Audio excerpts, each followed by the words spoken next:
திட்டம் போட்டு செயல்படுத்தப்படுகிற ஒரு திட்டமாக சூழலை உருவாக்குவதற்காக முடிவெடுப்பது என்று வரும்போது ஆட்சி பல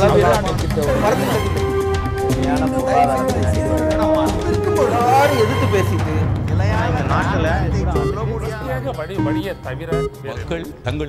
வணக்கம். நேர்பட பேசு நிகழ்ச்சிக்கு உங்களை அன்போடு வரவேற்கிறோம். சென்னை உயர்நீதிமன்ற வளாகத்தில் செயல்பட்டு வரக்கூடிய டாக்டர் அம்பேத்கர் சட்டக் கல்லூரியை சென்னையிலிருந்து வேறு புறநகர் பகுதிக்கு மாற்றுவதாக வெளியான செய்திகளை அடுத்து அந்த மாணவர்கள் போராட்டத்தில் ஈடுபட்டிருக்கிறார்கள். அந்த போராட்டம் சாலை மறியல் வரை நீண்டதால் பொதுமக்களுக்கு இடையூறு ஏற்பட்டது என்று காரணம் கூறி காவல்துறையினர் அவர்கள் மீது தடியடி நடத்தியது அனைவரும் அறிந்த விஷயம். இந்த போராட்டத்திற்கு அரசியல் கட்சிகள், குறிப்பாக எதிர்க்கட்சி வரிசையில் இருக்கக்கூடிய திமுக, காங்கிரஸ், பாஜக, புதிய தமிழகம், மதிமுக என பல்வேறு கட்சிகள் ஆதரவு தெரிவிக்கின்றன. மாணவர்கள் இந்த பிரச்சனையில் அரசியல் கட்சிகள் மாணவர்கள் நடத்தக்கூடிய இந்த போராட்டத்திற்கு ஆதரவு தெரிவிப்பது, குறிப்பாக ஒரு தரப்பினர் தாங்கள் பாதிக்கப்படுகிறோம் என்று வீதிக்கு வந்து போராடும் போது அவர்களை ஆதரிப்பது அரசியல் கட்சிகளுடைய ஜனநாயக உரிமையா, அல்லது அதன் வழியாக ஆளும் கட்சியை எதிர்ப்பதற்கு ஒரு ஆதாயம் தேடும் முயற்சியில் அரசியல் கட்சிகள் ஈடுபடுகின்றனவா? குறிப்பாக மாணவர்கள் போராடும் போது அவர்களை தவறான வழியில் நடத்துவதற்கு இந்த கட்சிகள் துணை செய்கின்றனவா? விவாதிக்கலாம். நம்மோடு அரசியல் விமர்சகர் திரு ஞானி, மதிமுகவின் திரு ஆவடி அந்திரிதாஸ், அஇஅதிமுகவின் திரு அதிவீர ராமபாண்டியன், சட்டக்கல்லூரி மாணவர் திரு பஞ்சமூர்த்தி. வணக்கம். இந்த மாணவர் போராட்டம், அதிவீர ராமபாண்டியன், இந்த மாணவர் போராட்டம் புதிதல்ல. சட்டக்கல்லூரி மாணவர்கள் போராடுவதும் புதிதல்ல. நிறைய முறை நிறைய காரணங்களுக்காக போராடி இருக்கிறாங்க. இந்த போராட்டம் நடந்த மறுதினமே எல்லா கட்சிகளும் சென்று ஆதரவு தெரிவிக்கின்றன, அதிமுகவை தவிர. இந்த ஆதரவை தார்மீக ரீதியில் அந்த மாணவர்களுக்கு தேவை, அதுக்கு செய்ய வேண்டியது ஒரு அரசியல் கட்சியோட கடமை அப்படின்னு பார்க்குறீங்களா? நீங்கள் எப்படி பார்க்குறீங்க? நிச்சயமாக இல்லை. அது அவங்க தங்களுடைய அரசியல் ஆதாயத்திற்காக இந்த மாணவர் போராட்டத்தை பயன்படுத்தி கொள்கிறார்கள் என்பதுதான் இதில் இருக்கிற உண்மை. ஏன் அப்படின்னு சொன்னால், இந்த போராட்டம் இன்றைக்கு இவர்கள் போராடி இருக்கிறார்கள். எந்த துறையிலிருந்து இவர்களுக்கு இப்படி ஒரு தகவல் வந்தது அப்படிங்கிறது முதல்ல எங்கேயும் ஒரு தெளிவான ஸ்டேட்மெண்ட் எங்கேயுமே இல்லை. இவர்கள் ஏதோ ஒரு செய்தி வர இருக்கிறதுங்கிற அசம்ஷன் அடிப்படையில் இந்த போராட்டத்தை தொடங்கியிருக்காங்க. இந்த போராட்டம் இவர்கள் தொடங்குவதாக இருந்திருந்தால் இதற்கு எதிர்க்கட்சிகள் உண்மையிலே இவர்கள் மாணவர் நலனில் அக்கறை கொண்டவர்களாக இருந்திருந்தால் போராட வேண்டியிருந்த நேரம் 2008 மாணவர்களுக்கு இடையில் சட்டக்கல்லூரியில் அடிதடி நடந்து அது அனைத்து மீடியாக்கள் வாயிலாக தமிழகத்துக்கு எடுத்து செல்லப்பட்ட போது சட்டக்கல்லூரியில் இந்த இத்தனை கொடுமையாய் நடந்து கொண்டிருக்கிறது என்பதை உலக மீடியாக்கள் பார்த்தது. அதை தொடர்ந்து திமுக ஒரு குழுவை விசாரணை கமிஷனை அமைத்தது. அந்த விசாரணை கமிஷனில் சண்முகம் 2009 ஒரு அறிக்கையை தாக்கல் செய்கிறார். அந்த அறிக்கையில் இந்த சட்டக்கல்லூரி 2 பகுதிகளுக்கு மாற்றப்பட வேண்டும், இந்த சென்னை உயர்நீதிமன்ற வளாகத்தில் அது இருக்கக்கூடாது என்று அந்த அறிக்கையை தாக்கல் செய்தார். அப்பொழுது உண்மையிலேயே இவர்கள் மாணவர் நலனின் அக்கறை கொண்ட எதிர்க்கட்சிகளாக இருந்தால் அன்னைக்கு இருக்கின்ற கட்சிகள் இதை எதிர்த்திருக்க வேண்டும். அது நீதிபதி சண்முகம் அவர்கள் பரிந்துரைத்த போது எதிர்க்க வேண்டும். இப்ப அந்த குழுவினுடைய அறிக்கையை நிராகரிக்கிறதும் ஆதரிக்கிறதும் ஒரு அரசாங்கத்துடைய உரிமை. கண்டிப்பா இந்த அரசு அந்த குழுவினுடைய பரிந்துரைகளை ஏற்கிறதா எதிர்க்கிறதா? இல்லை, அந்த விசாரணையின் அந்த குழுவினுடைய அறிக்கையின் அடிப்படையில் அவர்கள் ஏற்கனவே எங்கு இந்த கல்லூரியை மாற்றலாம் என்கின்ற அடிப்படை கட்டமைப்புகளை எல்லாம் தொடங்கிவிட்டது திமுக அரசு. அப்போதெல்லாம் இவர்கள் எதுவும் செய்யவில்லை. இப்போது இந்த தருணத்தில், அதாவது மெட்ரோ ரயிலில் ஒரு கிராக் இருக்கு, அதை சரி செய்ய வேண்டும் என்கின்ற ஒரு செய்தி வருகிற போது அதற்காகத்தான் இதை மாற்றப் போகிறார்கள் என்கின்ற ஒரு பொய்யான செய்தியின் அடிப்படையில் இந்த போராட்டத்தை அவர்கள் முன்கொண்டு இல்லாத காரணத்துக்காக போராடுறீங்களா பஞ்சமூர்த்தி? சண்முகம் கமிட்டி என்ற ஒரு கமிட்டியை சொன்னார். அந்த கமிட்டியிலே முதலில் ஆசிரியர்களை பணியமர்த்த வேண்டும் போன்ற பல்வேறு முக்கியமான பரிந்துரைகளை செய்ததுதான் சண்முகம் கமிட்டி. திடீரென செய்தித்தாள்களில் தற்பொழுது ஒரு செய்தித்தாள்களில் ஒரு நியூஸ் வந்தது, இந்த மாதிரி கல்லூரியை வேறு இடத்திற்கு இடமாற்றம் செய்ய போகிறோம் என்று வந்ததின் அடிப்படையில் நாங்கள் அன்றைக்கு தேவையை உணர்ந்து, ஏனென்று சொன்னால் உயர்நீதிமன்றம் அருகாமையில் இருக்கிறது, திடீரென அந்த கல்லூரியை மாற்றிவிட்டால் நாம் எங்கு போய் படிப்பது, நாம் எப்படி கல்வியை கற்பது என்ற அந்த ஒரு உணர்ச்சி பேரிலே நாங்கள் அன்றைக்கு பிப்ரவரி 2ஆம் தேதி ஒரு போராட்டத்தை நடத்தினோம். உண்மையாகவே நாங்கள் தவறாக நடத்தியிருந்தால் அல்லது வழி தவறி போயிருந்தால் அரசு காவல்துறையின் வாயிலாக அரசுக்கு அது சென்றிருக்கும், உளவுத்துறையின் வாயிலாக அது அரசுக்கு சென்றிருக்கும். அரசு உடனடியாக மக்கள் மாணவர்கள் தவறான நடவடிக்கையை மேற்கொண்டிருக்கிறார்கள், இது முற்றிலும் செய்தித்தாளிலே வந்தது முற்றிலும் தவறானது என்றும் இது போன்ற நடவடிக்கையை தாங்கள் எடுக்க போவதில்லை என்று ஒரு தெளிவான உத்தரவை தந்திருந்தால் இந்த அளவிற்கு இந்த பிரச்சனை இடமாற்றம் செய்ய போறதில்ல இல்ல செய்வது எங்க நோக்கம் இல்லன்னு அரசு சொல்லி இருந்திருந்தா இந்த பிரச்சனைக்கு இடமில்லை என்று. இது ஒரு தவறான முன்னுதாரணத்துக்கு வழிகோணும். எப்படின்னா யாருக்கு எந்த சந்தேகம் ஏற்பட்டாலும் உடனே போராடுவோம், வந்த அரசு சொல்லட்டும். ஒரு போராட்டம் என்பது என்ன, அதுல ஒரு போராட்டம் வருகிற போது போராட்டம் வருது, எதிர்க்கட்சிகள் ஆதாயம் தேட பார்க்கிறாங்க அப்படின்னா அதற்கான வாய்ப்பை ஆளுங்கட்சி தானே உருவாக்கி தருது. நீங்க இந்த போராட்டம் அவசியம் இல்லாது இப்படி ஒரு நோக்கம் அரசுக்கு இல்லை அப்படின்னு தெரிவிச்சா அந்த போராட்டமும் இருக்க போறதில்ல, அரசியல் கட்சிகளும் அங்க செல்ல போக வேண்டிய தேவை ஏற்படுறதில்ல. இல்ல இந்த கமிஷன் அதாவது ஏற்கனவே ஒரு குழு அறிக்கை சமர்ப்பித்திருக்கிறது. இவர்கள் இமீடியட்டாக உயர் நீதிமன்றத்தை நாடுகிறார்கள். இது மாதிரி எங்களுக்கு இமீடியட்டா எந்த நடவடிக்கை எடுக்கக்கூடாது, ஸ்டே வேணும்னு சொல்லி உயர் நீதிமன்றத்தில் கோரிக்கை வைக்கிற போது உயர் நீதிமன்ற நீதிபதிகள் இதற்கு உண்டான முகாந்திரம் எதுவும் இப்போது இல்லை, நீங்க எதை வச்சு சேலஞ்ச் பண்றீங்க, வாட் இஸ் யுவர் இம்பியூண்ட் ஆர்டர் என்ன அப்படின்னு கேட்கிற போது இவர்களுடைய எந்த ஒரு விளக்கமும் இல்லை, பதிலும் இல்லை. அதனால சட்ட நுணுக்கத்துல நீங்க சொல்றீங்க, நீங்க திட்டமிட்டபடி அரசு ஏன் அதுல வெளிப்படையா சொல்லலன்ற ஒரு கேள்வி அப்படியே இருக்கு. அப்படி அந்திரிதாஸ், நீங்க ஆதரிக்கிற ஒரு கட்சியில இருக்கீங்க, இந்த போராட்டத்தை ஆதரிக்கிறீங்க. இது இல்லாத போராட்டத்திற்கு, தேவையில்லாத போராட்டத்திற்கு தவறா வழி நடத்துறதுக்கு உங்க கட்சியின் துணை போகுதுன்ற ஒரு வாதத்தை திரு அதிவீர் ராமபாண்டியன் முன்வைக்கிறார். அதை ஏற்கிறீங்களா? ஆளுங்கட்சியாக இருக்கவங்கலாம் அப்படிதான் சொல்லுவாங்க. அதாவது மாணவர்களை பற்றி அண்ணா சொன்னார், மாணவர்கள் உரிமை போர்ப்படையின் ஈட்டி முனைகள், அவருடைய உள்ளத்திலே புரட்சி புயல் இருக்கும், விசாரம் என்கின்ற நஞ்சு கலக்கப்படாத பருவம், அந்த பருவத்தை பக்குவமாக பயிர் செய்து கொள்ள வேண்டும் என்று சொன்னார்கள். ஆனால் முதல் கோணல் இதிலே எதிலே ஆரம்பித்தது என்று சொன்னால் போலீஸுடைய அணுகுமுறையிலே தான் ஆரம்பித்திருக்கிறது. ஜேசியாக இருக்கின்ற மரியாதைக்குரிய தினகரன் அவர்கள் இந்த போராட்டத்துக்கு உள்ளே புகுந்து தேவையில்லாத வார்த்தைகளை சொல்லி 2009 பிப்ரவரி 19 நிகழ்ச்சிகளை கோர்த்து சொன்ன காரணத்தால் தான் மாணவர்கள் இப்படிப்பட்ட நிலைமைக்கு வந்திருக்கிறார்கள். இருந்தாலும் கூட போலீஸ் லா அண்ட் ஆர்டரை அவர்கள் காப்பதற்கு உரிமை இருக்கிறது. ஆனால் குறிப்பிட்ட மாணவர்கள் 41 மாணவர்கள் இன்றைக்கு தடியடியாலே இன்றைக்கு கிரீவியஸ்லி இன்ஜர்ட் என்கின்ற அடிப்படையிலே அந்த பேருந்தில் ஏற்றிய பிறகு, கைது செய்து ஏற்றிய பிறகு கூட அடித்திருக்கிறார்கள். 250 மாணவர்கள் மீது இன்றைக்கு வழக்கு பதிவு செய்யப்பட்டிருக்கிறது. சொல்லப்படுகின்ற காரணம் ஒன்று விரிசல், இன்னொன்று நெரிசல், இன்னொன்று மெட்ரோ. விரிசல் என்பதை ஏற்றுக்கொள்ள முடியாது. காரணம், எந்த கட்டடக்கலை நிபுணர்கள் அந்த உயர்நீதிமன்றத்தை வடிவமைத்தார்களோ அந்த வளாகத்திற்குள்ளே அவர்கள் தான் இதை வடிவமைத்திருக்கிறார்கள். ஆகவே விரிசல் என்பது நிச்சயமாக இருக்க முடியாது. நெரிசலை பற்றியும் சொல்ல முடியாது.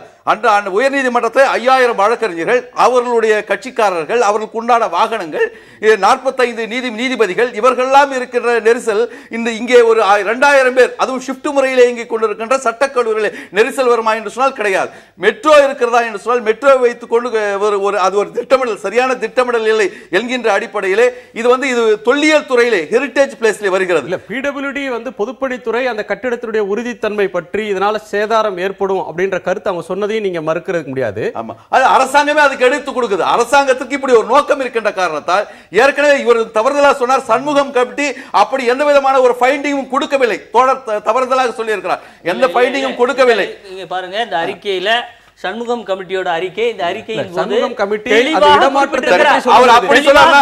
அவர் அப்படி சொல்ற, நான் சொல்றேன் பார் கவுன்சில் ஆஃப் இந்தியா 1961 சட்டம் என்ன சொல்கிறது என்று சொன்னால் பார்ட் 4ல பிரிவு செக்ஷன் 8/1 சப் கிளாஸ் 8/1 என்ன சொல்கிறது என்று சொன்னால் law colleges ordinarily to be located nearby PDJ, அதாவது பிரின்சிபல் டிஸ்ட்ரிக்ட் ஜட்ஜ், இதை ஒட்டித்தான் இருக்க வேண்டும். எப்படி மருத்துவமனைகள், மருத்துவ கல்லூரிகளை ஒட்டி மருத்துவமனைகள் இருக்கிறதோ அப்படி அவர்களுக்கு சரியான சட்ட புரிதல் வேண்டும் என்பதற்காக ஒரு நீதிமன்றத்தை ஒட்டித்தான் சட்டக்கல்லூரி இருக்க வேண்டும் என்பது பார் கவுன்சிலுடைய விதி தெளிவாக சொல்லி இருக்கிறது. எனவே அது இடமாற்றம் தேவையில்லை. ஞானி, மற்ற தரப்பினர் போராட்டத்திற்கு வருகிற போது ஒவ்வொரு நாளும் சகலவிதமான மக்களும் ஏதேனும் தங்களுடைய குறையை வச்சு தெருவுக்கு போராடுறாங்க, வேறு வகைகளில் போராட்டத்தை நடத்துறாங்க. அவங்களுக்கெல்லாம் உடனடியாக சென்று ஆதரவு தெரிவிக்காத அரசியல் கட்சிகள் சட்டக்கல்லூரி மாணவர்கள் வீதிக்கு வரும்போது உடனடியாக போய் ஆதரவு தெரிவிக்கிறாங்க. ஏன் அவங்களுக்கு மட்டும் ரொம்ப முன்னுரிமை தர்றாங்கன்னு பொருளா இதுல? இல்லை, இந்த பிரச்சனையில சிக்கலா இருக்கு. இந்த சிக்கல் என்னன்னு பார்த்தீங்கன்னா, இல்லை ஆளுங்கட்சி மீது தவறு, எதிர்கட்சிகள் மீது தவறு என்று இரண்டில் யாரோ ஒருத்தர் மீது மட்டும் தவறு என்று குற்றம் சாட்டி விட்டு ஓய்ந்து விடக்கூடிய பிரச்சனை அல்ல. இதில் சம்பந்தப்பட்ட எல்லா அரசியல் கட்சிகள் மேலேயும் அரசு நிர்வாகத்தின் மேலேயும் தவறு இருக்குன்னு நான் பார்க்குறேன், ஒட்டு மொத்தமாகவே. ஏன்னு கேட்டிங்கன்னா, மாணவர் போராட்டத்தை தங்களுக்கு சாதகமாக பயன்படுத்திக் கொள்ளுங்கிற அணுகுமுறை எல்லா அரசியல் கட்சிகளுக்கும் எப்போதும் இருக்கின்றன. ஆளுங்கட்சியாக இருக்கலாம், எதிர்கட்சியாக இருக்கலாம், அப்போது மாறலாம். ஆனால் அந்த அணுகுமுறை எப்போதுமே காரணம் என்னென்றால் மாணவர்கள் போராட்டம் என்பது உடனடியாக தமிழகம் முழுவதும் பல்வேறு கல்லூரிகளுக்கு பரவக்கூடியது, பல இடங்களில் எழுச்சி ஏற்படுத்தக்கூடியது.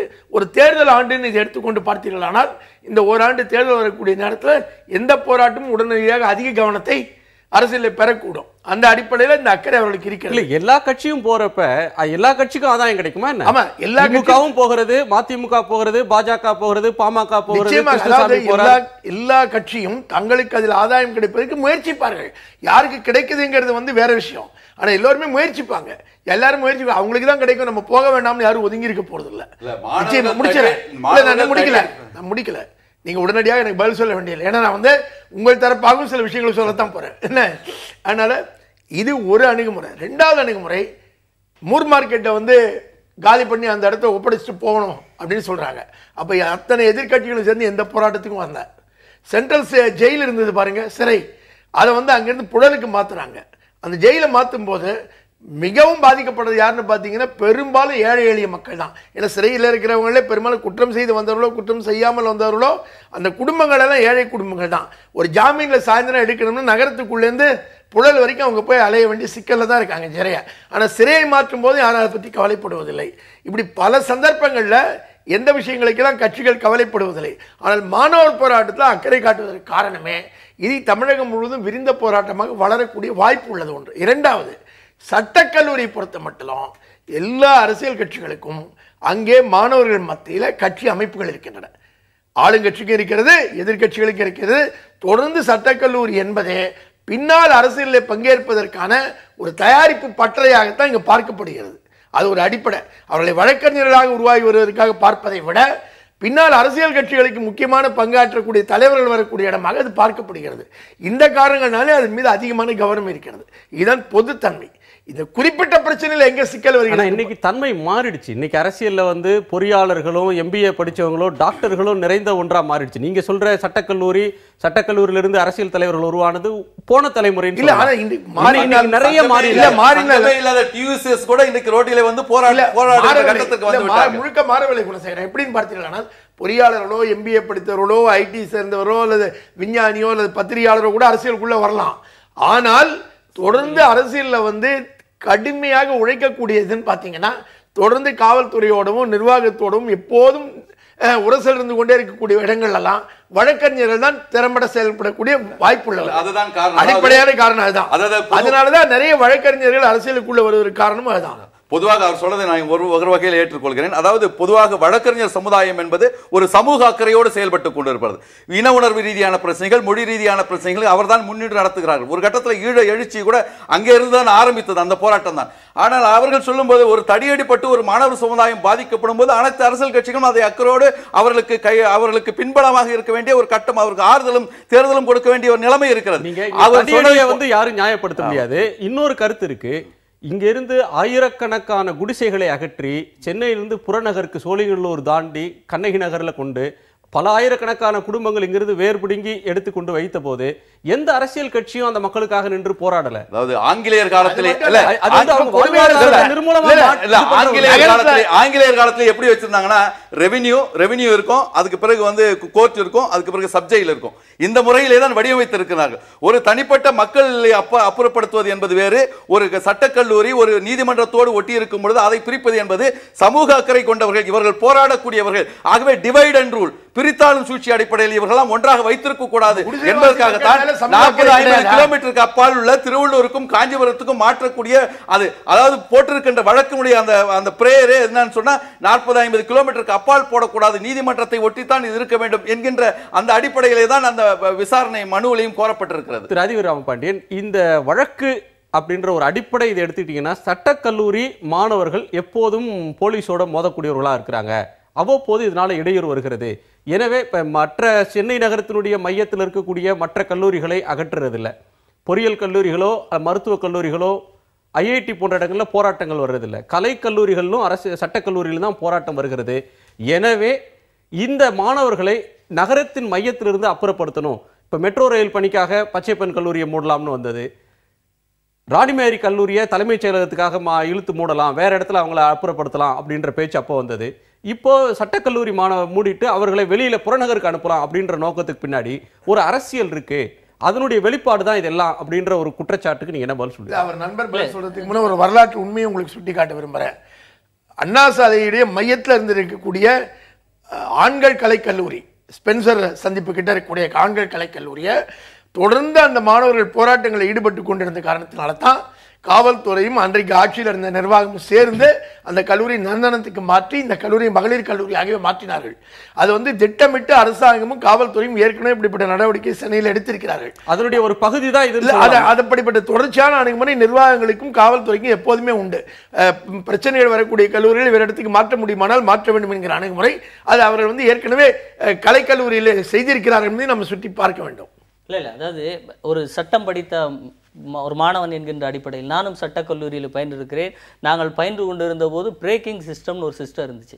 அந்த சிஸ்டம் கூடாது என்று போராடி தடியடி வாங்கி மதுரை சட்டக்கல்லூரி காம்பவுண்ட் வழியாக ஏறி ஓடி உயிர் பயத்தோடு ஓடிய என்கின்ற அடிப்படையில் அந்த கல்லூரி படிப்பை முடித்து ஒரு வழக்கறிஞராக நான் இந்த சமுதாயத்தை பார்த்தபோது அப்போதுதான் அந்த வார்த்தையின் வீரியம் எனக்கு புரிந்தது. Lawyers are social engineers. அதாவது மாணவர்களாக இருந்தாலும் சரி, வழக்கறிஞர்களாக இருந்தாலும் அந்த சமுதாயத்தை நிர்மாணிக்கக்கூடிய ஒரு மிகப்பெரிய கடமை ஒரு வழக்கறிஞர்களிடம் இருக்கிறது என்பதை உணர்ந்து இந்த விஷயத்தை பொறுத்தவரை 2 ஜாதிகளை சொல்லிக்கொண்டு மாணவர்கள் அந்த தடியடியை நடத்தாது இருந்திருந்தால் நியாயமான போராட்டங்களுக்கு சட்ட மாணவர்களாலும் வழக்கறிஞராலும் மட்டும்தான் முடியும். ஏனென்று சொன்னால் பாகிஸ்தானிலே இழந்து போன ஜனநாயகத்தை மீட்டு கொண்டு வந்ததில் வழக்கறிஞருடைய பங்கு மிகவும். அதுதான் சொல்றேன், இது போன்ற சண்டை என்பது ஜாதிய சண்டை அல்ல. உச்சநீதிமன்றமே தெளிவான தீர்ப்பில் குறிப்பிட்டிருக்கிறது. டாக்டர் அம்பேத்கருடைய பெயரை குறிப்பிடாததால், அங்கே கொண்டாடப்பட்ட விழாவின் போது அவருடைய பெயரை குறிப்பிடாததால் வந்த பிரச்சனை தான் என்று உச்சநீதிமன்றமே தமிழகத்திலிருந்து சென்ற நீதியரசரே அதை பற்றி சொல்லியிருக்கிறார். அதை நாம் ஒரு குறிப்பிட்ட சாதியாகவோ 2 சாதிக்குள்ள நடைபெற்ற பிரச்சனையாகவோ பார்க்க முடியாது. அது ஆதிக்க மனப்பான்மையோடு சில பேர் நடந்து கொண்டதாலோ அல்லது ஒரு தலைவரின் பெயரை போடாமல் விட்டதாலோ நடைபெற்றக்கூடிய ஒரு. அன்றைக்கு 2008 2 தரப்பு மாணவர்கள் ஆயுதங்களோடு மோதிக்கொண்டதும் ரொம்ப மூர்க்கத்தனமாக மோதிக்கொண்டதை தமிழ்நாடே வந்து பார்த்து அதிர்ந்தது. இப்போ தொடர்ச்சியாக சட்டக்கல்லூரி மாணவர்கள் மேல வரக்கூடிய குற்றச்சாட்டு என்பது, இந்த மாணவர்கள் வழக்கறிஞர்களானாலும் சரி சட்டக்கல்லூரி மாணவர்களானாலும் இவர்கள் சட்டத்தை மதிப்பதில்லை, மற்றவர்கள்ட்ட வந்து ரூல் ஆஃப் லா பேசுறாங்க, தங்களுக்கென்று ஒரு பிரச்சனை வரும்போது சட்டத்தை கையில் எடுத்துக்கொண்டு வீதிக்கு வந்து விடுகிறார்கள் அப்படின்னு சொல்றாங்களே, அதுல உண்மை இருக்குதானே? உரிமையை வென்றெடுப்பதற்காக போராடக்கூடிய ஆற்றல் அவர்களிடத்தில் இருக்கிறது. குறிப்பாக பால் விலை உயர்வு போன்ற இந்த ஈழத்தமிழர் பிரச்சனை, அதுக்கு அதன் பிறகு சமுதாயத்தில் நடக்கிற மிகப்பெரிய அவலங்களை தட்டி கேட்பதற்காக அவர்கள் போராட்டத்தை நடத்துகிறார்கள் தவிர ஒருபொழுதும் சட்டத்தை அவர்கள் கையில் எடுக்கக்கூடிய ஆற்றல்லாம் அவங்களுக்கு கிடையாது. இப்போ ஊருக்கு வெளியில் இதை கொண்டு போக வேண்டும், அப்படி கொண்டு போகிறது மூலமாக அவர்களுடைய போராட்ட பலத்தை முடக்கிடலாம் அப்படின்னு அரசு நினைக்குதா? இல்லை, இதில் 2 விஷயம் இருக்குது. அதாவது இட நெருக்கடி அப்படிங்கிறத இப்போது அம்பேத்கர் பல்கலைக்கழகத்தோடு ஒரு சட்டக்கல்லூரியை இணைப்பதற்கு சில நிபந்தனைகளை விதித்திருக்கிறார்கள். அந்த நிபந்தனையில் வகுப்பறையில் ஒரு மாணவனுக்கு 15 சதுரடி இருக்க வேண்டும், நூலகம் மற்றும் பிற ஏரியாக்களை குறித்து 5 சதுரடி இருக்க வேண்டும். ஆக ஒரு மாணவனுக்கு 20 சதுரடி அந்த கல்லூரிக்குள்ளே இருக்க வேண்டும். அப்படி இருந்தால் தான் அதை பல்கலைக்கழகத்தோடு இணைக்க முடியும் அப்படிங்கிற நிபந்தனை இருக்கிறது. அந்த நிபந்தனையின்படி நிறைய அரசு பள்ளிகள்ல கழிவறை கூட இல்லாம இருக்கிறது, அதெல்லாம் மாத்துவீங்களா நீங்க? அதுக்குண்டான அடிப்படை வசதிகளை இது வந்தது, இது போன்ற அறிக்கை எல்லாம் சமர்ப்பிக்கப்பட்ட போது இன்று நீங்கள் கூக்குரல் இடுகிற எதிர்க்கட்சிகள் எங்கே போயிருந்தீர்கள் என்பதை சண்முகம் நீதியரசர் சண்முக தலைமையிலான விசாரணை கமிஷன் பரிந்துரை கமிஷன் நிறைய பரிந்துரைகளை கொடுத்தது. ஆசிரியர்கள் போதுமான அளவுக்கு இல்ல, அங்க ஆசிரியர்களை நிறைய நியமிக்க வேண்டும் அப்படின்ற கருத்து சொன்னாங்க. 40க்கு ஒரு ஆசிரியர் வேண்டும் அப்படின்ற பரிந்துரை உட்பட பலர் சொன்னாங்க. அதெல்லாம் நீங்க செய்யல. அதற்கு மாறா இந்த கல்லூரியை அங்க இருந்து அப்புறப்படுத்துற ஒரு அம்சத்தை மட்டும் தீவிரமா எடுத்துக்கொண்டு செய்ததை பார்க்கிறோம். நீங்க முந்தைய ஆட்சி காலத்தில் செய்யப்பட்டது அப்போ எங்க எதிர்க்கட்சிகள் போனாங்கன்னு சொல்றீங்க. இப்போ அந்த முந்தைய ஆட்சி செய்ததை இந்த ஆட்சி தொடரும் போது அவர்கள் விமர்சிக்கவே கூடாதுன்னு சொல்லுவீங்களா? இல்ல, அப்படி சொல்லல. அன்றைக்கு அந்த சூழ்நிலையை ஏன் இவர்கள் சரியாக எதிர்கொள்ளவில்லை, இன்றைக்கு வளர விட்டு விட்டார்கள். அதன் அடிப்படையிலே பல நடவடிக்கைகளை எடுத்துக்கொண்டிருக்கிறது. அது எந்த கட்டத்தை தொற்றிருக்கிறது என்பது இவர்கள் யாருக்கும் தெரியாது. இதுவரை அது சம்பந்தமான செய்தியும் இல்லை. கமிட்டியினுடைய அறிவுறுத்தலை விட்டு விடுங்க. இல்ல, முதலமைச்சர் அறிவித்த பல அறிவிப்புகள் இன்றைக்கும் அறிவிப்புகளாகவே தான் இருந்து கொண்டிருக்கிறது. நான் என்ன சொல்றேன், இது வந்து நீதிமன்றத்துக்கு பக்கத்தில் அமைப்பதற்கான நோக்கமே first hand experience of court proceedings பெற வேண்டும் என்பதற்காகத்தான் அந்த நோக்கத்தோடு தான் வடிவமைக்கப்பட்டிருக்கிறது. ஆக அந்த அடிப்படையில் தான் இன்னைக்கு லா காலேஜில் எக்ஸாம்ல மியூட் கோர்ட்னு இருக்கு. ஃபைனல் இயர்ல மியூட் கோர்ட்ல போய் அட்டெண்ட் பண்ணி ஏதாவது 2 வழக்குகளை வைத்து அதை தொடர்ச்சியாக கிட்டத்தட்ட ஒரு 6 மாதம் வருகின்ற அந்த வழக்குகளை தொடர்ச்சியாக அவர் கவனித்தால் தான் மியூட் கோர்ட்லேயே அவர்கள் நிச்சயமாக தேர்ச்சி பெற முடியும். ஆக இவைகள்லாம் இருக்கின்ற காரணத்தால் தான் அந்த காலத்தில் இது ஏற்கனவே 116 வருடங்களுக்கு முன்னால் 7 வருடம் சென்னை பல்கலைக்கழகம் இந்த வளாகத்தில் இருந்தது. ஆக விரிசல் காரணம் அல்ல, நெரிசல் காரணம் அல்ல. ஆக இது போன்ற சமூக அக்கறையோடு இவர்கள் போராடக்கூடாது என்பதற்காக பிரித்தாளும் சூழ்ச்சியிலே இப்படிப்பட்ட தடமாற்றங்கள் ஏற்படுகின்றன. ஒரே ஒரு செய்தி, அதாவது 1976 இது போன்ற ஒரு நெருக்கடி வந்தது. அங்கே இருக்கின்ற இடவசதி பத்தாது, 7 வகுப்புகள் கூடுதலாக தேவைப்படுகிறது. அப்போது இந்த கட்டடத்தை பழமை வாய்ந்த கட்டடம் என்று அறிவித்திருந்தால் அந்த பிரச்சனை அன்றே தீர்ந்திருக்கும். அன்றைக்கு இவர்கள் என்ன செய்தார்கள், அதன் அருகிலே ஒரு அதே மாதிரி ஒரு கட்டிடத்தை கட்டி 7 வகுப்புகளை அங்கு கொண்டு வந்து இன்னைக்கு தொல்லியல் துறையில தான் வருது. ஒரு ஆங்கிலேயனுடைய சமாஜம் அங்க இருக்கின்ற காரணத்தால் ஹெரிடேஜ் பிளேஸ் என்று தொல்லியல் துறை பொறுத்தவரை மெயின்டைன் தான் பண்ண முடியும். மெயின்டைன் பண்ண முடியும், அதை சீரமைக்க முடியாது, ரெனோவேட் பண்ண முடியாது. வந்திருக்கிறதுக்கு வாய்ப்பே இல்ல. தொல்லியல் துறையினுடைய கீழ் வருகின்ற காரணத்தால் இதை மெயின்டைன் தான் செய்ய முடியும், ரெனோவேட் தான் செய்ய முடியுமே தவிர நிச்சயமாக கட்டடத்தை புதுப்பிக்க தான் முடியும் தவிர வேறு கட்டடத்தை கட்ட முடியாது. 76 அதற்கு இந்த கல்லூரிக்கு இணையாக ஒரு கட்டிடம் கட்டப்பட்டது. அதிவீர ராமபாண்டியன் தொடர்ந்து கல்லூரி அங்கிருந்து அகற்றப்பட வேண்டும், வேறு இடத்துக்கு மாற்றப்பட வேண்டும், அதற்கு நியாயம் இருக்கிறது என்று ஒரு வாதத்தை வைத்துக் கொண்டிருக்கிறார். இல்ல அது அரசுடைய நடவடிக்கை. ஆனால் இந்த அரசு அதை கைவிட்டுருச்சா? அதனுடைய தொடர்ச்சி ஆட்சியில இதை முடிவெடுத்தாங்கன்னு சொல்றீங்களே தவிர கடந்த ஆட்சியில் எடுத்த பல முடிவுகள் மாற்றி அமைக்கப்பட்டிருக்கு. நான் கேட்க விரும்புவதுதான், அதிகாரப்பூர்வமாக இன்று வரைக்கும் அரசு வந்து ஆம் அந்த கல்லூரியை இடம் மாற்றுவது அரசின் முடிவு, அதற்கான ஒரு கட்டமாக தான் இதை செய்திருக்கிறோம் என்று இன்னும் அறிவிக்கவில்லை. அல்லது இல்லை, இடம் மாற்றுகிற திட்டமே எங்களுக்கு கிடையாது, தற்காலிகமாக பழுது பார்த்து விட்டு மீண்டும் கல்லூரி அங்கே நடக்கும் இதையும் சொல்லவில்லை. இந்த இரண்டையும் சொல்லாமல் இருந்து கொண்டிருப்பதுதான் போராட்டம் தொடர்ந்து நடப்பதற்கான அடிப்படை காரணமே. 5000 கோடியில கட்டப்பட்ட தலைமை செயலகத்துக்கு இவங்க போக மாட்டாங்களா? ஆனா பாரம்பரியமா இருக்கிற இதுல படிப்பதிலே எனக்கு ஒரு பெரிய அந்தஸ்து இருக்கிறது என்று நினைக்கின்ற அந்த கல்லூரியை மாத்திரம் மாற்றி விட வேண்டும் என்று அடம் பிடிக்கிறார்கள். மாற்றிவிட வேண்டும் என்று இப்போது எந்த செய்தியும் வரல. இது யூகத்தின் அடிப்படையில் ஊகத்தினால ஒரு போராட்டம் வருது, அது வதந்தியாவே இருக்கட்டும், அதனால ஒரு போராட்டம் வருதுன்னா ஒரு அரசாங்கம் அதுக்கு முற்றுப்புள்ளி வைக்கலாம். அறிவிச்சா அந்த பிரச்சனை ஒரே நாள்ல முடியும். தலைமை செயலாளரை அடிப்பதன் மூலம் முற்றுப்புள்ளி வைக்க முடியும்னு நினைக்கிறாங்க. இதுதான் பிரச்சனை. அதாவது சார், தலைமை செயலாளரை மாணவர்கள் பிரதிநிதிகள் 2 பேர் சந்தித்து இருக்கிறார்கள். இப்போதைக்கு இந்த இடத்தில் மாணவர்களை அப்புறப்படுத்துவதற்குண்டான எந்த முகாந்திரமும் இல்லை என்பதை அவர்கள் சொல்லி இருக்கிறார்கள். வரவில்லை. ஏனென்றால் இவர்களுக்கு அதனுடைய தீர்க்கம் இது என்னங்கிறத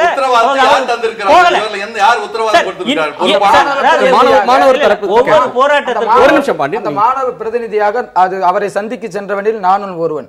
அவரை நேரடியாக சந்தித்ததற்கு தெளிவான எந்த விளக்கத்தையும் அவர் கொடுக்கவில்லை. மாறாக அவர் சட்டக்கல்வி இயக்குநரிடத்திலே போய் கேளுங்கள் என்று சொன்னாரே தவிர விளக்கமாக இந்த மாதிரி உங்களுடைய கல்லூரியை மாற்றக்கூடிய செயல் அரசிடம் இல்லை என்று அவர் ஒருபொழுதும் குறிப்பிடவில்லை. அதனால் தொடர்ந்ததுதான் இந்த போராட்டமானது. விளக்கமான ஒரு தெளிவான ஒரு கருத்தை அவர் தெரிவிக்கவில்லை. திட்டவட்டமா மறுக்கல அப்படின்றதுக்கு அவரே சாட்சிங்கிறார். அவரே சாட்சின்னு சொல்றாரு. அதாவது சார், தலைமை செயலாளரை சந்தித்திருக்கிறார்கள். அவர் வந்து அந்த முடிவை சொல்றார். தலைமை செயலாளரை சந்திச்சோம் இவர் இப்படி சொல்லுகிறார். ஆனால் பத்திரிகைகளில் அனைத்து பத்திரிகைகளிலும் வந்த செய்தி, இந்த மாணவர்களை இப்போது இருக்கிற மாணவர்களை இந்த காலகட்டத்தில் மாற்றுவதற்கு எந்த ஒரு முடிவையும் இந்த அரசு எடுக்கவில்லை. அதே பத்திரிகையில் தான் கல்லூரியை மாற்ற போகிறோம் என்று சொன்னார்கள். ஆனால் அது அரசு சொன்னார்கள். ஆனா யார் எங்க செய்தி வந்தது?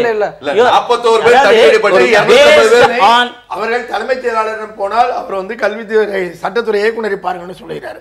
முதலமைச்சரை பார்க்க வேண்டும் என்று சொன்னால் முதலமைச்சர் பார்க்க மாட்டேங்கிறார். இப்ப மாணவர்களுடைய பிரச்சனை அடிப்படை என்ன?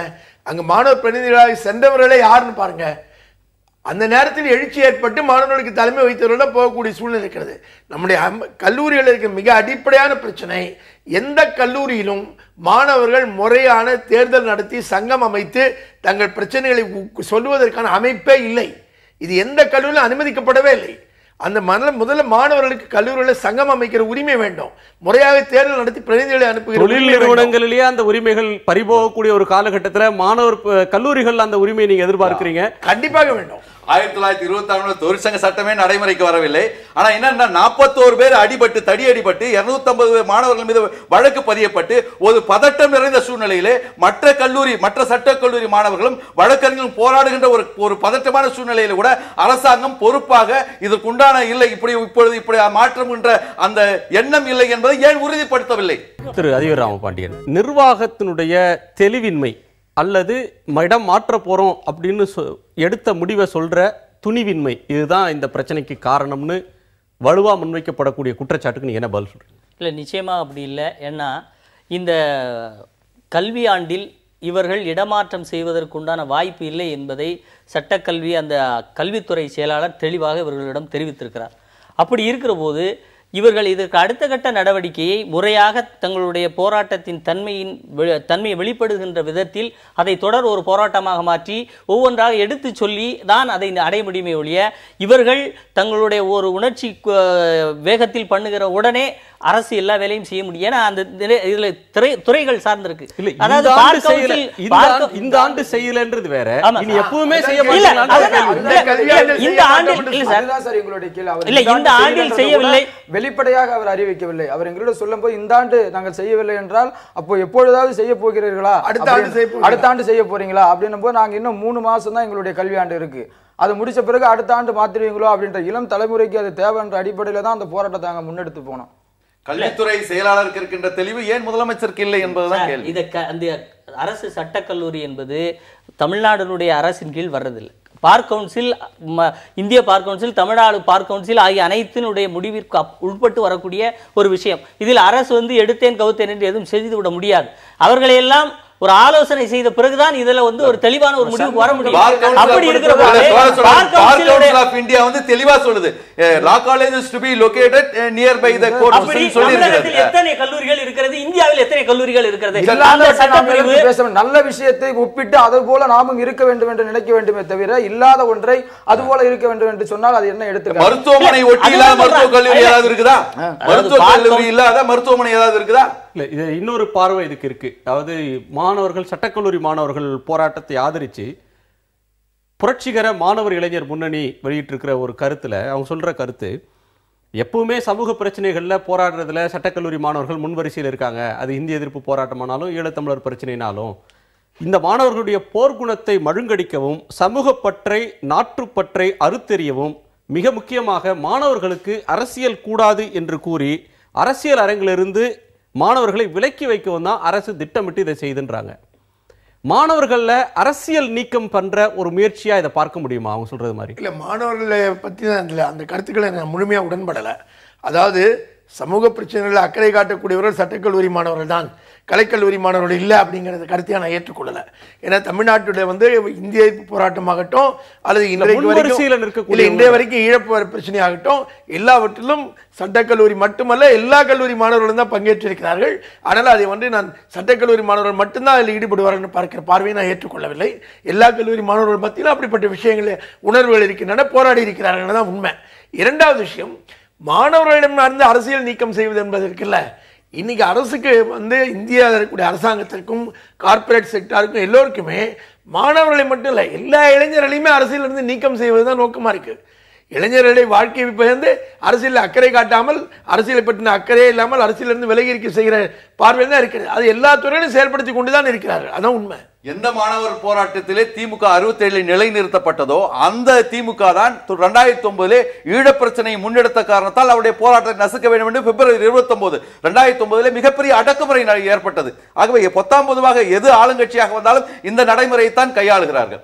இல்ல, மாணவர்களுக்கு அரசியல் கூடாது, அரசியல் பிரச்சனைகள்ல படிக்கிற போது மாணவர்கள் ஈடுபடக்கூடாது அப்படின்ற ஒரு கருத்தை ஒரு தரப்பு முன்வைக்குது. படிப்புல மட்டும்தான் கவனம் செலுத்தணும், படிச்சு முடிச்சுட்டு வந்த பிறகுதான் பொது பிரச்சனைகளுக்கு வரணும்ன்ற ஒரு கருத்து சொல்றாங்க. இல்லை, இரண்டும் இணைந்தே இருக்கலாம், இந்த போராடுறதுனால மாணவருடைய படிப்பு கெடுறதில்லை அப்படின்னு சொல்ற இன்னொரு ஸ்கூல் ஆஃப் தாட் இருக்கு. இதுல நீங்க எப்படி பார்க்குறீங்க? இல்லை, அரசியல்ங்கிறது ஒரு கட்சியில் பங்கேற்று செய்வதுங்கிறது இல்லை. அரசியல் எல்லா மனிதனுக்குள்ளும் எல்லாரிடமும் இருக்கிறது. அதனால மாணவர்களுக்கு அரசியல் வேணும் வேண்டாங்கிற வாதமே தவறு. ஏன்னா அரசியலால் எல்லோரும் நகர்த்தப்படுகிறவர்கள் தான். மாணவர்களுக்கு கண்டிப்பாக அரசியல் வேண்டும். ஒவ்வொரு கட்சியிலும் அதற்கென்று தனி பிரிவு வைத்திருக்கிறார்கள். மாணவர்கள் அணி செயலாளர்கள் என்று சொல்லி தனி கிளையை வைத்திருக்கிறார்கள். அதனால இந்த மாணவர்களுடைய அந்த அரசியல் பிரவேசத்தை தடுக்கின்ற ஒரு செயல் என்று சொல்வதை நான் முற்றிலுமாக மறுக்கிறேன். அது அப்படி யாராலும் செய்ய முடியாது. ஏன்னா மாணவர்கள் சமுதாயம் எல்லா விஷயத்திலும் தங்களை ஈடுபடுத்திக் கொள்வதை யாராலும் எந்த நொடியிலும் தடுக்க முடியாது. அப்படிப்பட்ட அடக்குமுறைகளை எல்லாம் தாண்டி வந்ததுதான் இன்றைக்கு இது தமிழக அரசியலே ஒரு மாணவர் போராட்டத்தின் அடிப்படையில் அமைந்ததுதான் திராவிட முன்னேற்ற கழகம். அந்த அடிப்படையில் பார்க்கிற போது அதாவது இவர்கள் எப்படி வந்தார்? அன்று அண்ணா கூட ஒரு ஸ்டேஜில் சொன்னாரு, மாணவர்கள் நீங்க இனிமேல் போராடாதீங்க இந்திய எதிர்ப்புல. அன்னைக்கு கேட்கல. அவங்க தொடர்ந்து அவங்களுடைய போராட்டத்தை எடுத்து சென்றாங்க. அதனால மாணவர்களை நிறுத்தி விடலாம் அப்படிங்கிற ஒரு எண்ணம்ங்கிறது இல்லை.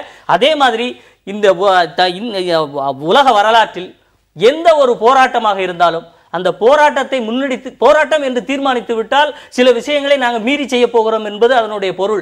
அப்படி போகிற போது சில எதிர்விளைவுகள் வரும். அதையும் தாண்டி சாதித்து தங்களுடைய கருத்தை நிலைநாட்டி இருக்கிறது தான் வரலாறு.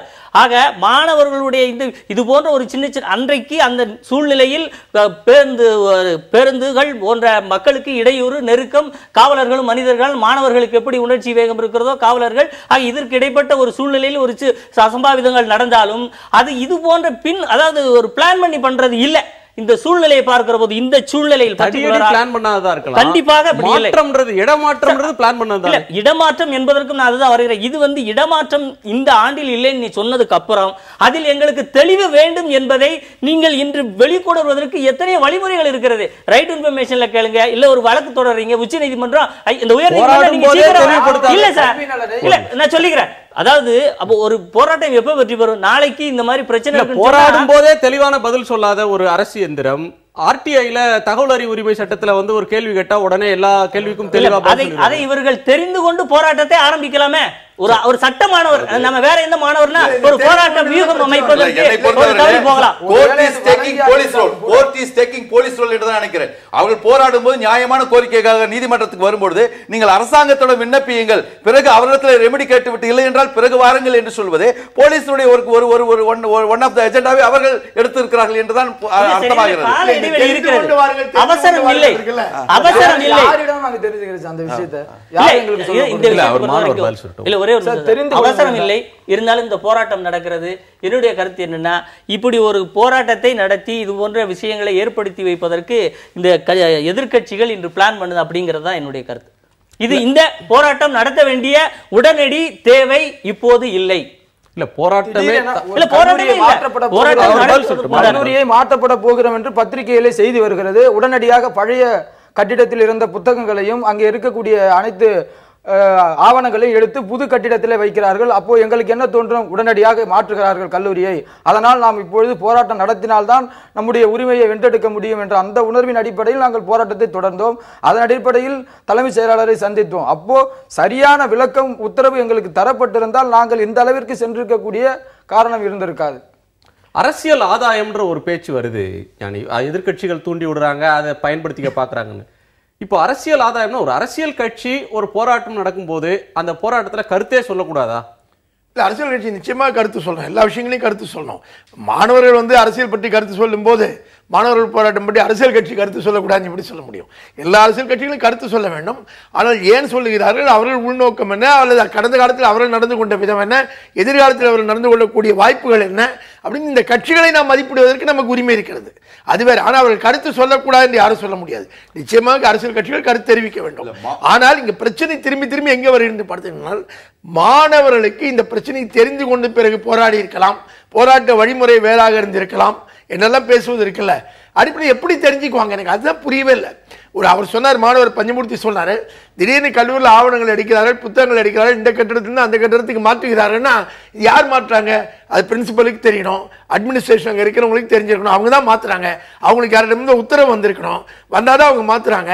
ஆனால் இதை பற்றியெல்லாம் மாணவர்களுக்கு கொண்டுமே தெரியாமல் ரகசியமாக இருக்குன்னா மாணவர்கள் எப்படி யாரிடம் கேட்பார்கள், எங்கே தெரிந்து கொள்வார்கள்? அதுக்கு ஏதாவது அமைப்பு முறை இருக்கிறதா? அதுக்கு தான் நான் மீண்டும் மீண்டும் சொல்லுகிறேன், சங்க உரிமை என்ற வகுப்பு வாரியாக மாணவர்களுக்கு பிரதிநிதிகள் வேண்டும். இந்த பிரதிநிதிகள் சேர்ந்து தேர்ந்தெடுக்கக்கூடிய ஒட்டுமொத்த கல்லூரி சங்க பிரதிநிதி வேண்டும். அவரோடு கல்லூரி நிர்வாகமும் பிரின்சிபாலும் தொடர்ந்து உரையாடுகிற சூழ்நிலை இருக்க வேண்டும். எந்த பிரச்சனை இருந்தாலும் அவரிடம் தெரிவிக்கிற சூழ்நிலை இருக்க வேண்டும். இதெல்லாம் இல்லவே இல்லை நம்முடைய கல்லூரி அமைப்புகள்ல. அரசு இதை அனுமதிப்பதே இல்லை. அதான் அடிப்படை. காவல்துறை இதெல்லாம் இல்லாமல் இருப்பதா நல்லதுன்னு நினைக்கிறது. அந்த நேரத்தில் யார் மாணவர்களை தலைமை காட்டி நடத்தி கொண்டிருக்கிறார்களோ அவர்களை மட்டும் தலைவர்களாக கருதி அவர்களை அடிப்பது, நொறுக்குவது அல்லது அவர்களை தனிமைப்படுத்துவதுன்னு அந்த அணுகுமுறை தான் காவல்துறை மேற்கொள்கிறது. இதுதான் பிரச்சனை. படிப்பு பாழாகாத வகையிலே மாணவர்களுக்கு அரசியல் என்பதை தெரிந்து கொள்ள வேண்டும், அது புரிதல் வேண்டும் என்பதில் மாறுபட்ட கருத்து இல்லை. ஆனால் சில இக்கட்டான காலகட்டங்களில் அவருடைய போராட்டம் அவர்கள் வந்த பிறகுதான் அந்த போராட்டம் எழுச்சி பெறுகிறது. 67 மொழி போராட்டமாக இருந்தாலும் சரி, 80 அசாம் கணசிங் பரிஷத்து மாணவர்கள் முன்னெடுத்து சென்ற அந்த அரசியல் போராட்டமாக இருந்தாலும் சரி, தெலுங்கானா போராட்டமாக இருந்தாலும் சரி, 2009 முத்துக்குமார் ஜனவரி 29 என்னுடைய அறிவாயுதத்தை மரண சாசனத்தை அறிவாயுதமாக ஏற்றுக்கொள்ளுங்க என்று சொன்ன பிறகுதான் மாணவர்களும் வழக்கறிஞர்களும் ஒன்றாக கைகோர்த்து போராடினார்கள். மார்ச் 2013 பிரபாகரனுடைய மகன் பாலச்சந்திரன் இறந்த பிறகு மாணவர்கள் களத்திலே குதித்த பிறகுதான் இதுவரை அசிங்கமாக நினைத்துக் கொண்டிருந்த அந்த புலிக்குடிக்கு ஒரு அந்தஸ்து வந்தது. ஈழம் என்கின்ற வார்த்தை தவிர்க்க முடியாத வார்த்தை என்று தமிழ்நாட்டிலே பல பேர் உச்சரிக்கவே பயந்த பொழுது அதை தமிழ்நாட்டினுடைய தெருக்களிலே தாரக மந்திரமாக்கிறார்கள். இன்னும் சொல்ல வேண்டும் சொன்னால் பான்கி முனைக்கு சந்திக்கு இழுத்தார்கள், நவநீதம் பிள்ளையை போற்றினார்கள். வாஷிங்டனுக்கும் டெல்லிக்கும் எந்த மொழியில் புரியுமோ அந்த மொழியிலே அவர்கள் பேசினார்கள். ஆகவே சில காலகட்டங்களில் சமூக அக்கறையோடு அரசியலில் பங்கெடுத்துக் கொள்வது என்பது தவிர்க்க முடியாது. மாணவர்களுடைய அரசியல் பங்களிப்புன்றது எந்த எல்லையோட நிக்கணும் அப்படின்ற ஒரு கேள்வி பலராலையும் பல நேரங்களில் முன்வைக்கப்படுது. தேர்வு இருக்கு, அடுத்த பணிக்கு போகணும், இப்படிலாம் சொல்லி இது நீங்க போராடாதீங்க அப்படின்னு சொல்ற போக்கையும் பல நேரங்களில் பார்க்கிறோம். அதுக்கு ஒரு வரம்பு இருக்கணும்னு சொல்றீங்களா? கண்டிப்பாக படிப்பு பாழாகாத வகையிலே சமூக அக்கறையோடு அதோடு எந்த அரசியல் கட்சியும் சார்ந்தவர்கள் இருக்கக்கூடாது. மீண்டும் மீண்டும் வலியுறுத்த விரும்புகிறேன். மாணவர்களுக்கு அரசியல் அறிவு வேண்டும், மாணவர்களுக்கு அரசியல் பற்றின தெளிவு வேண்டும், அரசியலை மாணவர்கள் கருத்து தெரிவிக்க வேண்டும், தேவைப்படுகிற போது ஜனநாயக ரீதியான போராட்டங்களில் ஈடுபட வேண்டும். ஆனால் இவையெல்லாம் மாணவர்களின் பிரதான வேலையான படிப்பது இருக்கல, அதனோடு கூட இருக்கக்கூடிய செயல்கள் நாம் பார்க்க வேண்டும். ஆனால் என்ன நடக்கிறதுன்னு பார்த்தீங்கன்னா, இவர் இந்த கருத்து தெரிவிக்கவோ தங்கள் உரிமையை தெரிவிக்கவோ ஜனநாயக ரீதியான போராட்டம் நடத்தவோ வடிவமைப்புகளே இல்லை, அதுக்கான அமைப்பு முறைகளே அவர்களுக்கு இல்லை. பெற்றோர்களே பல நேரங்கள் அதை விரும்பாத ஒரு நிலைமை தானே இருக்கு. இல்ல, பெற்றோர் ஒரு ப்ராப்பர் ரெப்ரசன்டேட்டிவான ஒரு ஸ்ட்ரக்சர் இருக்குமா இருந்தா பெற்றோர் மறுக்க மாட்டாங்க. அது இல்லாமல் ஒரு ஹைலி அன்ஆர்கனைஸ்டா இவங்க பிஹேவ் பண்ணும்போது தான் உங்களுக்கு மாப் டெண்டன்சி உள்ள வருது, பிரச்சனைகள் வருது. இந்த அன்ஆர்கனைஸ்டா இருக்கிற சிக்கல் தான் இல்லை. ஆர்கனைஸ்டான ஒரு டெமோக்ராட்டிக் ஸ்ட்ரக்சர் கல்லூரிகள் அமைப்புகள் இருந்தா இந்த பிரச்சனை வராது. மற்ற கல்லூரிகளை விட சட்டக்கல்லூரி மாணவர்கள் கொஞ்சம் வித்தியாசமானவர்கள். காரணம், அவர்கள் எப்படி நீதிமன்றத்திலே ஒவ்வொரு வழக்கிலும் அத்தாரிட்டிஸ் வருகிறதோ அதை போலவே அரசியல் ரீதியான புரிதலையும் தெரிந்து கொள்ள வேண்டும் என்று நினைப்பவர்கள். அரசியலோடு நாம் ஒத்து போக போகிறோம், அது பற்றிய சமூக விழிப்புணர்வை நாம் பெற வேண்டும் என்பதிலே அவர்களுக்கு அலாதியான ஒரு ஆர்வம் இருக்கிறது. சட்டக்கல்லூரி மாணவர் போராட்டத்தை அரசியல் கட்சிகளுடைய தலைவர்கள் ஆதரிப்பது அவர்களது ஜனநாயக உரிமையா அல்லது அரசியல் ஆதாயம் தேடும் முயற்சியா, தவறான வழிகாட்டுதலா என்று கேட்டிருந்தோம். ஜனநாயக உரிமை என்று 27% நேயர்களும், அரசியல் ஆதாயம் என 42% நேயர்களும், தவறான வழிகாட்டுதல் என 31% நேயர்களும் கருத்து தெரிவித்திருக்கிறார்கள். அந்த நேயர்களுக்கு நன்றி. பஞ்சமூர்த்தி, ஜனநாயக உரிமை அப்படின்றது உங்களுக்கும் இருக்கு, கட்சிகளுக்கும் இருக்கு. அந்த உரிமை கட்சிகளுக்கு இருக்குன்னு சொன்னவங்களை காட்டிலும் தவறாக வழிகாட்டுறாங்க அப்படின்னு சொன்னவங்களுடைய எண்ணிக்கை கொஞ்சம் அதிகமாக இருக்கு. நீங்க தவறாக வழிநடத்தப்படுறீங்களா அரசியல் கட்சிகளால? நாங்கள் தவறாக வழிநடத்தப்படவில்லை. அப்படி வாக்களித்தவர்கள் மதச்சார்பற்ற என்ற வார்த்தை எடுக்க வேண்டும் என்று ஒருவர் பேசிய போது அதற்கும் வாக்களித்தவர்கள் இங்கே இருக்கிறார்கள். அதுபோல எங்களுடைய போராட்டமானது எந்த அரசியல் ஆதாயமோ இருப்பதாக எங்களுக்கு தெரியவில்லை நாங்கள் பார்த்த வரையில். உங்க போராட்டத்தோட அடுத்த கட்டம்? எங்களுடைய போராட்டத்துடைய அடுத்த கட்டம்னா அனைத்து கல்லூரியும் தொடர்பு கொண்டு எங்கள் கோரிக்கையானது நியாயமான கோரிக்கை, அது நிறைவேறும் வரையில், அதற்கான தீர்வு கிடைக்கும் வரையில், எப்பொழுதுமே இந்த கல்லூரி மாற்றப்படாது அப்படி என்ற ஒரு தெளிவான முடிவு வருகிற வரையில் இந்த போராட்டத்தை தொடர்ச்சியாகவே நாங்கள் நடத்தி கொண்டு தான் இருப்போம். ஞானி, இதில் இன்னொன்று இருக்கு. இது ஜனநாயக உரிமை தவறான வழிகாட்டுதல் அப்படின்னு சொல்றதை காட்டிலும் அரசியல் ஆதாயம் அப்படின்றது 42% பேர் சொல்றாங்க. அரசியல் ஆதாயம்ன்றதை இப்போ மட்டும் இல்லை, பல நேரங்களில் அந்த சொல்லாடலை நம்ம திரும்ப திரும்ப கேட்டுக்கிட்டே இருக்கிறோம். அதுக்கு உண்மையான பொருளில் மக்கள் புரிந்து கொண்டிருக்கிறாங்களா அப்படின்ற ஒரு கேள்வி இருக்கு. அரசியல்னாலே மோசம், இதில் எல்லாமே ஆதாயத்துக்காகத்தான் செய்கிறாங்க அப்படின்னு அரசியல்வாதிகள் மீது தொடர்ந்து காட்டப்படக்கூடிய ஒரு பிம்பத்தோட வெளிப்பாடா இல்லை இது யதார்த்தமா? இல்லை, பொதுவாக அந்த அரசியல் ஆதாயம்ங்கிற சொற்றொடர் தவறான எதிர்மறை அர்த்தத்தில் தான் புரிந்து கொள்ளப்படுகிறது. ஆனால் அரசியல் ஆதாயம் என்பது நாம் நேர்மறையாகவும் பார்க்கலாம், பாசிட்டிவாகவும் பார்க்கலாம். இந்த விஷயத்தின் விளைவாக அரசியலில் ஒரு மாற்றம் வருகிறது, அரசியலில் ஒரு திருப்பம் வருகிறது, அரசியல் மேம்படுகிறதுன்னா அதுவும் ஆதாயம் தான். அதையும் ஆதாயமாக நாம் பார்க்கலாம். ஆனால் அரசியல் ஆதாயம் என்பதை ஆனால் மக்கள் புரிதல் நீங்கள் சொல்வதைப் போல ஒரு தவறான அர்த்தத்தில் மட்டும்தான் புரிந்து கொள்ளப்படுகிறது. அரசியல்வாதிகள்னாலே அதிபர் ராமபாண்டியன், அரசியல்வாதிகள்னாலே ஒரு பிரச்சனையில தலையிட்டு அதுல ஆதாயம் பார்க்கக்கூடியவங்க, அரசியல்ன்றதே மோசம், நல்லா அரசியலுக்கு போக மாட்டேன் அப்படி பேசுறவங்க நிறைய பேர் இருக்கிறாங்க. அந்த பார்வையிலிருந்து வரக்கூடிய கருத்தா, இல்ல நீங்க சொல்றது மாதிரி உண்மையிலுமே மக்கள் விழிப்பா இருந்து எதிர்க்கட்சிகளுடைய அரசியலை புரிந்து கொண்டு இதை சொல்றாங்கன்னு எடுத்துக்கிறதா? நிச்சயமாக புரிந்து சொல்லப்பட்ட கருத்தாகத்தான் இந்த விஷயத்தை பார்க்கணும். ஏன்னா நீ இன்னொரு ஆப்ஷனும் கொடுத்துருக்கீங்க, அதாவது சரியாக வழிநடத்துதலா அல்லது அவர்கள் அரசியல் ஆதாயமானு சொல்லிட்டு. அது தவறான வழிநடத்துதல், அரசியல் ஆதாயம் இரண்டுக்குமே பிரித்து போடக்கூடிய ஒரு அந்த தெளிவோடு தான் வாக்களித்திருக்கிறார்கள். ஏன் அப்படின்னு சொன்னால் ஒரு மிக சாதாரண விஷயம், இந்த நிகழ்வுகளுக்கான அடிப்படை காரணம் திராவிட முன்னேற்ற கழகம். இன்று அது போய் மாணவர்களுக்கு நான் ஆதரவாக இருக்கிறேன் என்று சொல்கிறது. இது போன்ற ஒரு இரட்டை நிலைப்பாடு, அதாவது ஒரு 5 ஆண்டுகள் கூட ஆகவில்லை. இதுல ஆதரிக்கிறது பிஜேபி ஆதரிக்கிறது, மதிமுக ஆதரிக்கிறது, பாமக ஆதரிக்கிறது, புதிய தமிழகம் ஆதரிக்கிறது, எல்லா கட்சிகளும் ஆதரிக்கிறார்கள். ஆனா இந்த அரசியல் ஆதாயம் என்கின்ற அந்த இடம் எதற்காக வருகிறதுன்னு சொன்னால், முன்னால் இப்படி இருந்துவிட்டு இந்த இடமாற்றத்திற்கு காரணமாக இருந்த திமுக இன்று மாணவர்களை நீங்கள் எப்படி வழிநடத்தி இருக்க வேண்டும், இதில் உள்ள சாதக பாதங்கள் பாருங்க, இதில் இன்னும் டீப்பா போங்க, இது இடமாற்றத்தினால வரக்கூடிய இது என்ன, இப்படிதான் கன்வின்ஸ் பண்ணியிருந்தா அரசியல் ஆதாயம் இல்லை. நான் இவர்களை அப்படி சொல்ல, அதாவது இந்த கட்சிகள் வேறு பார்வை, திமுகவுக்கும் வேறு பார்வை இருக்கிறது. அதை பிரித்து திமுக அரசு அது போல அமைத்திருந்தால் அது தவறான நடவடிக்கை. மாணவர்களுடைய கல்வியை மனதில் கொண்டு அதை மாற்றி அரசினுடைய கொள்கை முடிவாக கல்லூரி இங்கேதான் இருக்கும் என்று ஏன் அவை முடிவு செய்யவில்லை? அதிமுக திரு ஸ்டாலின் களத்துக்கு ஆதரவு தெரிவிச்ச அந்த நொடியிலேயே அந்த கட்சியோட ஸ்டாண்ட் மாறிடுச்சுன்னு தான் அர்த்தம். அன்றைக்கு அவங்க ஆதரிச்சாங்க இந்த நிலைப்பாட்டை, சண்முகம் கமிஷனுடைய பரிந்துரையை ஏற்று நெரிசல் மிகுந்த இடத்துல இருந்து அதை மாற்றணும் அப்படின்ற ஒரு நிலைப்பாட்டை திமுக எடுத்திருந்ததுன்னா, இன்னைக்கு அதுக்கு மாற்றக்கூடாதுன்னு சொல்றப்ப அது வெளியில வரும்போதே அவங்க கட்சியோட நிலைப்பாடு மாறினதாகத்தான் பொருள். இது அரசியல் ஆதாயம்ன்ற ஒன்றை திமுக இந்த போராட்டத்தை ஆதரிக்குது, அதனால அந்த புரிதல் இருந்தா மக்கள் சொல்றாங்க அப்படின்னு அதிபர் ராமபாண்டியன் சொல்ற கருத்தை நீங்க எப்படி பார்க்கறீங்க? இல்ல, பொதுவாக ஒரு ஆளுங்கட்சிக்கு எதிரான ஒரு போராட்டத்துல பிரதானமாக பயனடையக்கூடியது இன்னொரு பிரதான எதிர்கட்சியாக தான் இருக்க முடியும். தமிழ்நாட்டில் பிரதான எதிர்கட்சியாக இருக்கக்கூடியது நடைமுறையில் பார்த்தீங்கன்னா திமுக தான். அது சட்டமன்றத்தில் வேணுமானா தேமுதிக இருக்கலாம் என்ன, ஆனால் நடைமுறையில் பிரதான எதிர்கட்சி என்பது இன்றைக்கு திமுக தான். ஆனால் அரசியல் ஏதாவது ஒரு மாற்றமோ ஒரு பிரச்சனையோ ஒரு போராட்டமோ வரும்போது அதில் ஆளுங்கட்சிக்கு எதிரான கருத்து மக்கள் மத்தியில் உருவானால் அதில் நிச்சயமாக அந்த பயன் பிரதான எதிர்கட்சியான திமுகவுக்கு தான் கிடைக்க முடியும். தங்களுக்கும் அதில் கொஞ்சம் பயன் கிடைச்சா என்னன்னு மீதி கட்சிகளும் முயற்சி பண்ணலாம். ஆனா இதுதான் அரசியல் பயன் தேடுற முயற்சியே தவறானதா? இல்ல, நிச்சயம் தவறல. இப்போ எந்த பொது பிரச்சனையும் எந்த பொதுமக்கள் சம்பந்தப்பட்ட விஷயங்களும் தங்கள் கருத்தை ஒரு கட்சி சொல்லி அந்த கருத்து சரியோ தவறோ மக்கள் அதை சரியான கருத்து என்று கருதினால் அந்த கட்சிக்கு ஆதாயம் கிடைக்கத்தான் செய்யும். அதுல எந்த தவறும் கிடையாது. அதாவது அரசியல் ஆதாயம், தவறான வழிகாட்டுதல் என்று யாரெல்லாம் வாக்களித்திருக்கிறார்களோ அவர்களும் ஒரு காலகட்டத்திலே மாணவர்களாக இருந்துதான் இந்த பருவத்திற்கு வந்திருக்கிறார்கள். அந்த காலகட்டத்திலே நாம் செய்யாததை இவர்கள் செய்கிறார்களே என்கின்ற ஆத்திரத்திலே போட்டிருக்கிறார்கள் என்று எனக்கு தெரியாது. இருந்தாலும் கூட தானும் விழிப்புணர்வை பெற்று மற்றவர்களுக்கும் விழிப்புணர்வை ஏற்படுத்துகின்ற அந்த மாணவர் வழக்கறிஞர் சமுதாயத்தினுடைய போராட்டத்தை தடியடிகளால் தடுக்க முடியாது என்பதுதான் எங்களுடைய கூற்று. அரசியல் ஆதாயம் அப்படின்ற ஒரு சொல்ல நாம மீண்டும் மீண்டும் பேச வேண்டியது இருக்கு.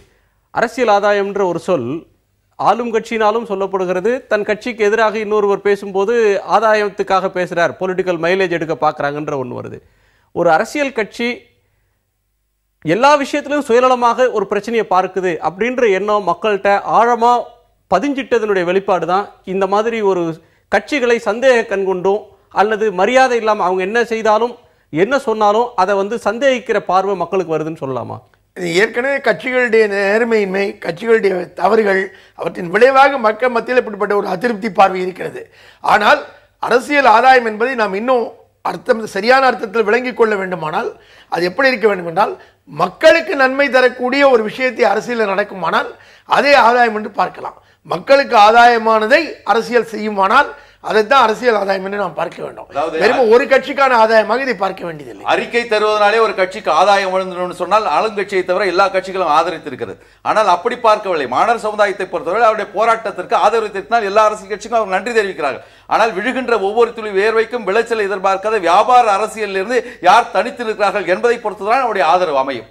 இல்ல இதை வைத்தா மக்கள் வாக்களிக்க போறாங்க. சட்டக்கல்லூரி மாணவர் போராட்டத்தை இந்த கட்சி ஆதரிச்சது, இந்த கட்சி ஆதரிக்கல, இவங்க வெகு அதிகமா ஆதரிச்சாங்க, இதை பார்த்து மக்கள் வாக்களிக்கக்கூடிய நிலைமெல்லாம் இருக்கா?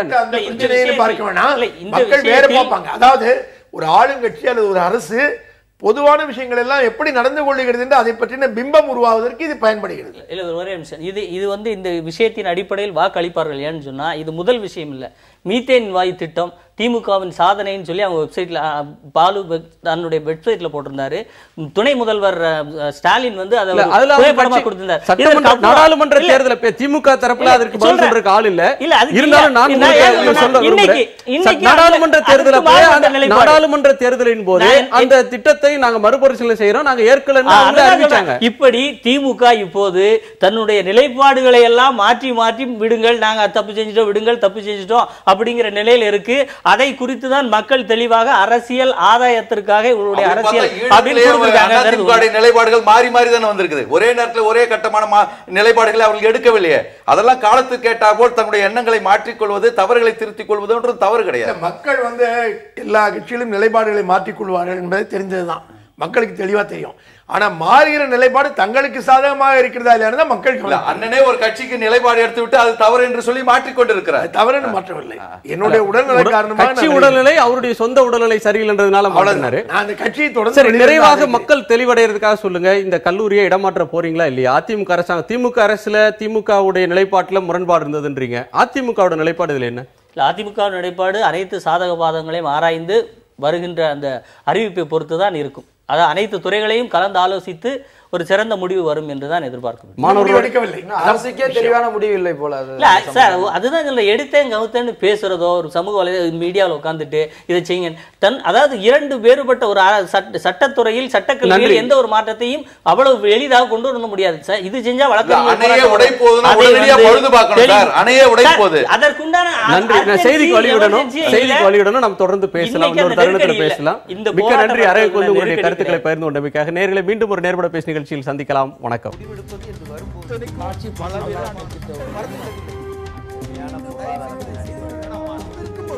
எதிர்த்து பேசிட்டு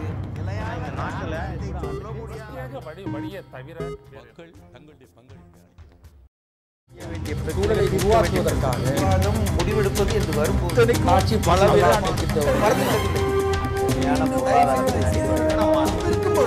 எதிர்த்து பேசிட்டு நாட்டில் வழியை தவிர மக்கள்